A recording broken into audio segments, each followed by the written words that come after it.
درسقرآن.com آپ کے لیے پیش کرتا ہے تفسیر قرآن مولانا اسلم شیخو پوری صاحب کی آواز میں۔ اور اللہ کہتا ہے یاد کرنے کے لیے آسان، پڑھنے کے لیے آسان اور سمجھنے کے لیے آسان۔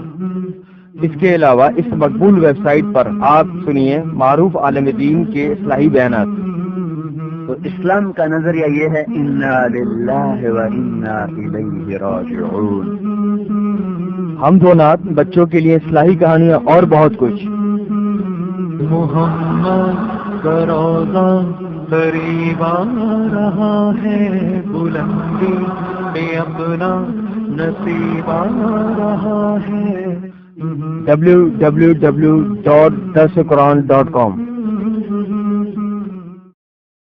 الحمد للہ وحدہ والصلاة والسلام على من لا نبی بعدہ، اما بعد فاعوذ باللہ من الشیطان الرجیم، بسم اللہ الرحمن الرحیم۔ قل من كان عدوا لجبريل فإنه نزله على قلبك بإذن الله مصدقا لما بين يديه وهدى وبشرى للمؤمنين۔ من كان عدوا لله وملائكته ورسله وجبريل وميكال فإن الله عدو للكافرين۔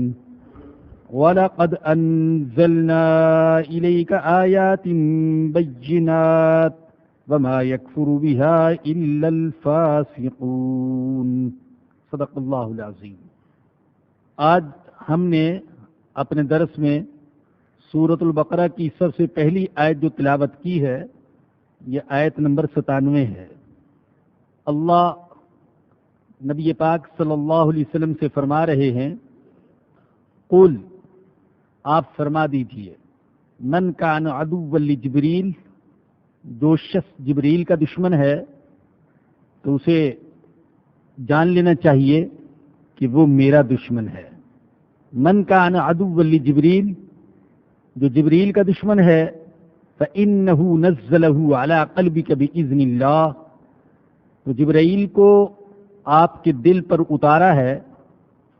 جبرائیل نے آپ کے دل پر اس کلام کو اتارا ہے اللہ کے حکم سے، مصدقا لما بین یدی، اور یہ کلام اس کتاب کی تصدیق کرتا ہے جو ان کے پاس ہے، وہدن، اور ہدایت ہے، وبشرا للمؤمنین، اور ایمان والوں کے لیے بشارت ہے۔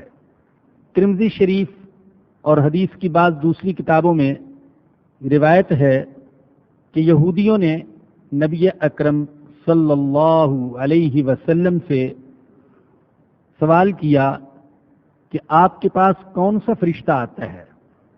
حضور نے فرمایا کہ میرے پاس جبرائیل آتے ہیں۔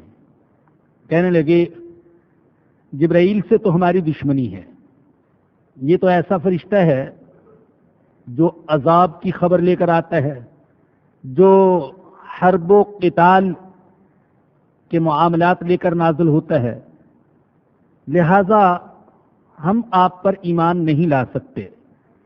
اگر آپ کے پاس وحی لانے والا فرشتہ میکائیل ہوتا تو ہم ضرور ایمان لے آتے، اس لیے کہ میکائیل خوشحالی، سرسبزی اور دولت و غنا کے حکم لے کر نازل ہوتے ہیں۔ یہ ان کی محض ایک حجت بازی تھی ایمان نہ لانے کے لیے، وگرنہ انہیں فرشتوں سے کیا تعلق، اور پھر فرشتوں کا کسی بھی معاملے میں اپنا عمل دخل کیا ہے؟ فرشتے تو اللہ کے حکم کے پابند ہیں۔ اللہ کہتا ہے فرشتے ایسے ہیں، اللہ نے خود ان کے بارے میں فرمایا لا یعصون اللہ ما امرہم، میں انہیں جو حکم دے دیتا ہوں اس کی نافرمانی نہیں کرتے، وَيَفْعَلُونَ مَا يُؤْمَرُونَ، اور وہی کرتے ہیں جس کا انہیں حکم دیا جاتا ہے۔ اللہ کسی فرشتے کو اگر کہیں کہ جاؤ فلاں قوم کو تباہ کر دو، تو وہ تباہ کرنے میں دیر نہیں لگائیں گے۔